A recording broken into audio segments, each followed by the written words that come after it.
নবুয়ত প্রথম পরীক্ষা জাদুকরদের মোকাবেলা। মুসা আলাইহিসসালাম ও ফেরাউনের মাঝে জাদু প্রতিযোগিতার দিন ধার্য হবার পর মুসা আলাইহিসসালাম পয়গম্বর সুলভ দয়া প্রকাশে নেতাদেরকে উদ্দেশ্য করে বললেন, দুর্ভোগ তোমাদের! তোমরা আল্লাহর প্রতি মিথ্যারোপ করো না, তাহলে তিনি তোমাদেরকে আযাব দ্বারা ধ্বংস করে দেবেন। যারাই মিথ্যারোপ করে তারাই বিফল মনোরথ হয়, কিন্তু এতে কোনো ফলোদয় হলো না। ফেরাউন উঠে গিয়ে তার সকল কলাকৌশল জমা করল, অতঃপর উপস্থিত হলো। অতঃপর তারা তাদের কাজে নিজেদের মধ্যে বিতর্ক করল এবং গোপনে পরামর্শ করল। তারা বলল, এই দুজন লোক নিশ্চিতভাবেই জাদুকর। তারা তাদের জাদু দ্বারা আমাদেরকে আমাদের দেশ থেকে বহিষ্কার করতে চায় এবং আমাদের উৎকৃষ্ট জীবনধারা রহিত করতে চায়। অতএব হে জাদুকরগণ, তোমরা তোমাদের যাবতীয় কলাকৌশল সংহত করো, অতঃপর সারিবদ্ধভাবে এসো। আজ যে জয়ী হবে সেই সফল কাম হবে। জাদুকররা ফেরাউনের নিকট সমবেত হয়ে বলল, জাদুকর ব্যক্তিটি কি দিয়ে কাজ করে?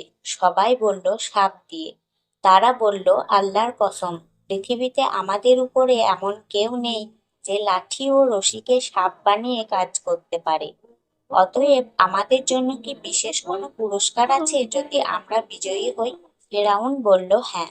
তখন অবশ্যই তোমরা আমার নিকটবর্তী লোকেদের মধ্যে অন্তর্ভুক্ত হয়ে যাবে। জাদুকরেরা উৎসাহিত হয়ে মূসাকে বলল, হে মূসা, হয় তুমি তোমার জাদুর লাঠি নিক্ষেপ করো, না হয় আমরা প্রথমে নিক্ষেপ করি। মূসা বললেন, তোমরাই নিক্ষেপ করো। অতঃপর যখন তারা তাদের রশি ও লাঠি নিক্ষেপ করল, তখন লোকেদের চোখগুলিকে ধাঁধিয়ে দিল এবং তাদের ভীত সন্ত্রস্ত করে তুলল ও এক মহা জাদু প্রদর্শন করল। তাদের জাদুর প্রভাবে মূসার মনে হলো যেন তাদের রশিগুলো ও লাঠিগুলো সাপের ন্যায় ছুটাছুটি করছে। তাতে মূসার মনে কিছুটা ভীতির সঞ্চার হলো। এমতাবস্থায় আল্লাহ ওহী নাজিল করে মূসাকে অভয় দিয়ে বললেন, তুমিই বিজয়ী হবে। তোমার ডান হাতে যা আছে, অর্থাৎ লাঠি, নিক্ষেপ করো। এটা তাদের সবকিছুকে যা তারা করেছে গ্রাস করে ফেলবে। তাদের ওসব তো জাদুর খেল মাত্র। বস্তুত জাদুকরগণ যেখানেই থাকুক সে সফল হবে না।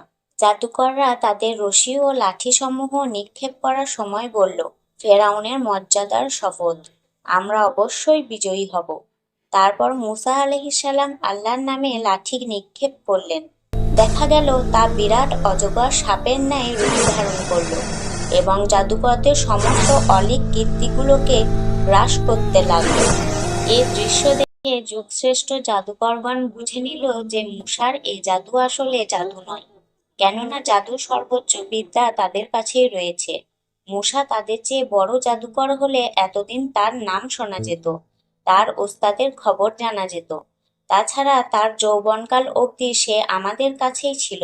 কখনোই তাকে জাদু শিখতে বা জাদু খেলা দেখাতে বা জাদুর প্রতি কোনরূপ আকর্ষণও তার মধ্যে কখনো দেখা যায়নি। তার পরিবারেরও কোনো জাদুকর নেই। তার বড় ভাই হারুন তো সর্বদা আমাদের মাঝেই দিনাপাত করেছে, কখনোই তাকে এসব করতে দেখা যায়নি বা তার মুখে এখনকার মতো বক্তব্য শোনা যায়নি। হঠাৎ করে কেউ বিশ্বসেরা জাদুকর হয়ে যেতে পারে না। নিশ্চয়ই এর মধ্যে অলৌকিক কোনো সত্তার নিদর্শন রয়েছে যা আয়ত্ত করা মানুষের ক্ষমতার বাইরে।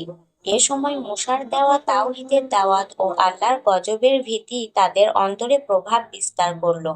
আল্লাহ বলেন, অতঃপর সত্য প্রতিষ্ঠিত হলো এবং বাতিল হয়ে গেল তাদের সমস্ত জাদুকর্ম।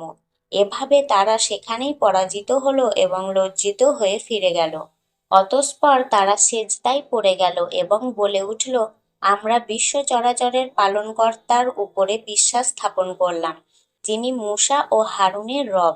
পরাজয়ের এ দৃশ্য দেখে ভীত বিহ্বল ফেরাউন নিজেকে সামলে নিয়ে উপস্থিত লাখো জনতার সামনে মনোবল চাঙ্গা রাখার জন্য জাদুকরদের উদ্দেশ্য করে বলে উঠল, আমার অনুমতি দানের পূর্বেই তোমরা তাকে মেনে নিলে?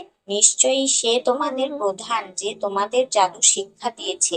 অতঃপর সম্রাট সুলভ হুমকি দিয়ে বলল, শীঘ্রই তোমরা তোমাদের পরিণাম ফল জানতে পারবে। আমি অবশ্যই তোমাদের হাত ও পা বিপরীত দিক থেকে কেটে ফেলব এবং তোমাদের সবাইকে শুলে চড়াবো। জবাবে জাদুকররা বলল, কোনো ক্ষতি নেই, আমরা আমাদের পালনকর্তার কাছে প্রত্যাবর্তন করব।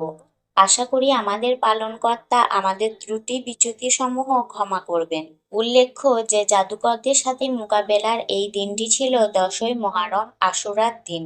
তবে কোনো কোনো বিদ্বান বলেছেন এটি ছিল তাদের ঈদের দিন।